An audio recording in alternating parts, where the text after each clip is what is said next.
como vocês estão? Como vocês estão aí? Cara, que jogo maluco, que jogo doido. O Fluminense não jogou nada esse jogo, mas permaneceu a garra, consistência ali. E o Fluminense conseguiu ganhar muito bem essa partida. Isso aqui é a nossa análise no apito final de Fluminense 1, Vasco 1. Mas no agregado a gente conseguiu passar aí com um gol a mais. Cara, que jogo doido, mano. 1 minuto de jogo. Quando eu vou falando aí, na verdade, quando eu estiver falando aí, você vai deixando seu like, se inscrevendo no canal aí. Cara, que jogo doido. 1 minuto de jogo, um pênalti pro Fluminense. O René faz aquela cagada que ele fez e tudo. E o Vasco começou a crescer no jogo, começou a ganhar confiança. Porque é natural, sabe? Acontecer de um jogador, quando ele erra o pênalti, ele perder a confiança, o time inteiro ficar desestabilizado e ceder alguns espaços para jogo. E isso aconteceu com o René e com o time do Fluminense em si, sabe? O Fluminense começou a abrir muitos espaços, mas uma partida horrenda do Freitas, cara. Eu ainda não tenho explicação por que o Freitas ainda tá jogando, né? Não tô com a camisa do Fluminense, não estou em casa, né? Estou no estúdio aqui, como vocês podem ver. Mas, cara, o Fluminense foi abrindo os espaços e tudo. E é incrível, cara. Eu não tenho os números precisamente aqui, depois eu passo pra vocês, maneiro. Mas a maioria dos jogos que o Fluminense fez nesse ano, nessa temporada, sempre teve gols de bola parada, sabe? Todos os gols, a maioria dos gols do Fluminense que foram levados foram gols de bola parada. Isso mais uma vez aconteceu. Enquanto o Palmeiras, o time do Fluminense não conseguiu ganhar nenhuma bola de bola parada. E agora também é a mesma coisa nesse jogo. O time do Fluminense perdeu de novo uma bola parada, não conseguiu ganhar a bola na bola parada e vai lá. Robert Renan faz aquele gol lá de rebote lá, porque o Serna tinha errado o cabeceio e depois ali o Robert Renan fez o gol. Mas depois disso, cara, o Fluminense foi tentando. Ó, eu aplaudo de pé aqui a garra de Lúcio Acosta nesse jogo. O que o Lúcio Acosta correu hoje, nesse jogo de hoje, foi absurdo, sabe? O que o Lúcio Acosta fez hoje, pô, se entregar 90 minutos dentro de campo correndo igual o Canóbio, se entregando, foi um absurdo.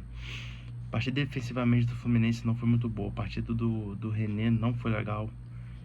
A partida do Freitas é pior ainda. Eu posso destacar que foi uma partida boa, ali nota 6, ali 6, 6,5 pro Samuel Xavier. Errou alguns lances ali de corrida e tudo, mas eu gostei da partida até do Samuel Xavier e do James. Então o James foi bem seguro na partida hoje. Eu gostei muito de como que foi o James, como que o James ele tá transmitindo essa confiança, sabe, pra mim como torcedor. Não sei pra vocês, mas pra mim como torcedor, tô transmitindo essa confiança muito bem. Mas, cara, Hércules tá claro ainda que tava se reabilitando ainda. Martinelli jogou muito bem também. O ataque do Fluminense deixou a desejar, né? John Kennedy, mais um jogo que o John Kennedy não faz gol. Mais um jogo que o John Kennedy não consegue ser, tipo assim, ser o goleador que a gente espera. E com isso a gente fica refém de atacante, né? A gente vê quanto que a gente precisa de real de camisa 9. O Rodrigo Castilho já tá praticamente acertado com o Fluminense já acertou com o zagueiro uruguaio do Nacional e agora tá acertado, quase acertado ali com o Rodrigo Castilho, e só falta ali detalhes ali para burocráticos. Mas quanto que a gente precisa de um camisa 9 que seja presente dentro da área, porque o John Kennedy não jogou muito bem. Depois o Max Cubeiras ali, que eu acho que foi auxiliado ali pelos Zubeldia, né? Com certeza estava no jogo. Mexeu muito bem, fez umas mudanças muito pontuais no jogo que realmente precisava. A primeira mudança foi ter tirado o John Kennedy para colocar o Savarino no jogo e colocou o Serna como um centroavante ali, colocou o Savarino para jogar.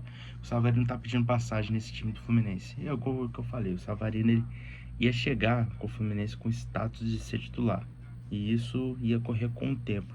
E com o tempo agora acontecendo, o Savarino conseguiu ter a chance que ele precisava para mostrar mais ainda o quanto que ele precisa ser titular do Fluminense. Para mim, espero que ele continue nessa pegada, continue nessa situação. E o John Kennedy dá uma descansada, né? E o Senna joga bem de tudo, centroavante. Mas depois quando veio a mudança, que pra mim que foi o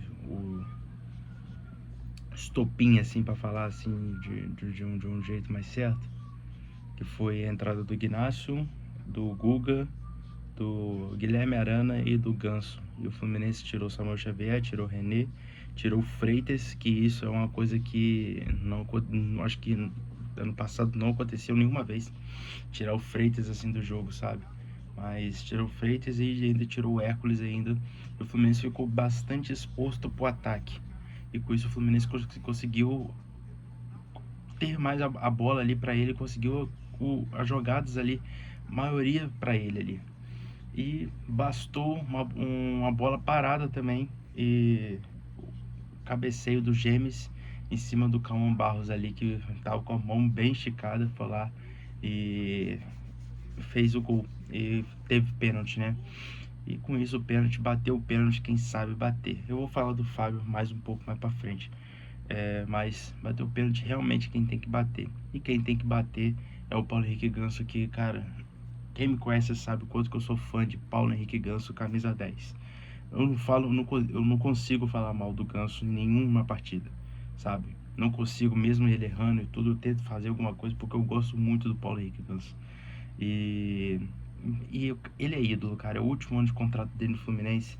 Eu acho que ele encerra esse ano acho que ele aposenta esse ano no Fluminense. E o cara é brabo, mano. Nossa, velho, quando ele fez esse gol de pênalti, parece que saiu um peso das costas, assim, foi um alívio quando ele fez esse gol de pênalti aí.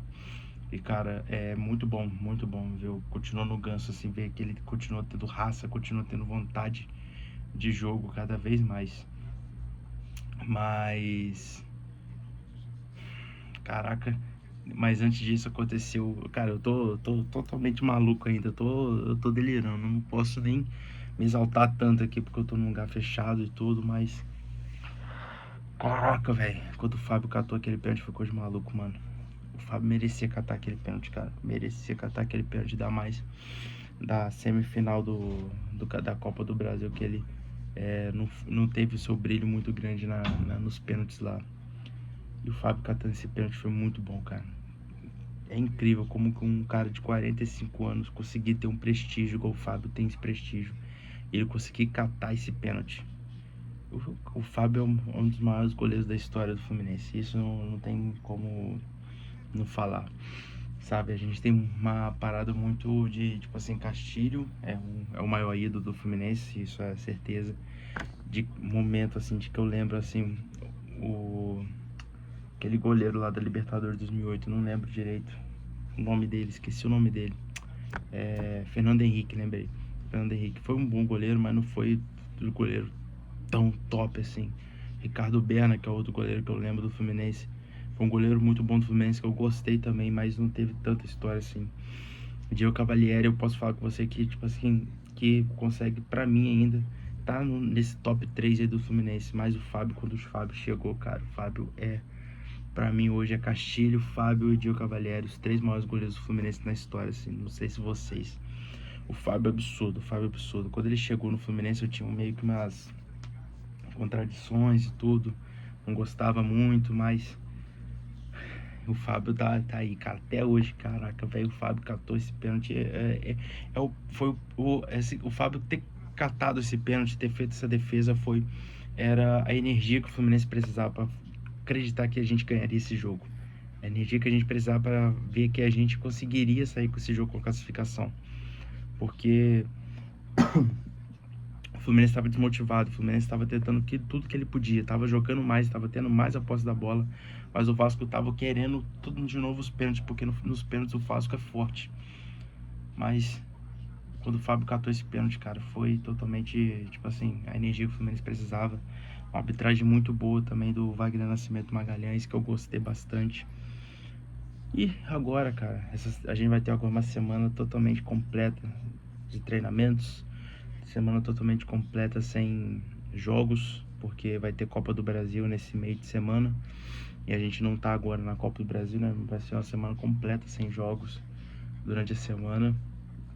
E Vai ser uma semana que a gente precisava de descanso, depois de ter uma classificação esse contra o Vasco, de, tipo assim, parece que ter saído esse peso nas costas, assim, contra o Vasco, o peso nas costas que a gente precisava depois da semifinal.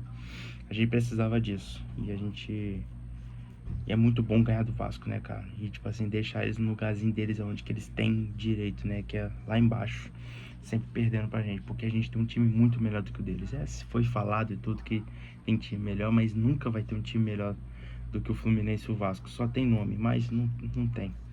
Mas, enfim, a gente vai ter essa semana tranquila, semana de boa. E agora a gente conhece o nosso adversário na final amanhã, né? No jogo de segunda-feira, que vai ser do Flamengo e Madureira. Provavelmente vai ser o Flamengo e vai ser mais um Fla-Flu desde 2019 aí. Fla-Flu correndo direto aí nos campeonatos cariocas, e mais esse ano provavelmente seja um Fla-Flu. E tomara que a gente ganhe, porque se a gente ganhar do Flamengo no domingo, vai ser a demissão do Felipe Luiz, vai ser bom demais, né? Enfim, isso aqui foi nossa análise bem rápida. Eu tô totalmente em êxtase, tipo assim, preciso soltar tudo que eu tenho ainda, porque, caraca, velho, e aqui eu não posso gritar, falar tudo, mas... Ai, o Fluminense cara, eu amo muito o Fluminense, tá maluco? O Fluminense isso que é Fluminense, cara. O Fluminense é vida, cara, é essa raça. É muito bom ter jogadores de raça assim no Fluminense, igual o Guga, o Samuel Xavier também, jogadores de raça que luta pelo clube, que é o Lúcio Acosta, o Canobi. É absurdo, cara. Muito bom ser Fluminense, é muito bom ser Fluminense, muito bom ser Fluminense, um time que sabe ganhar. Enfim, deixa seu like aí, se inscreve no canal e bora que a gente é finalista e vamos buscar esse 34º título do Carioca, beleza? Se inscreve aí, deixa seu like e vamos que vamos. Isso aqui foi a nossa análise de Fluminense 1, Vasco 1, placar agregado 2-1 e a gente tá na final do Carioca. Vamos que vamos!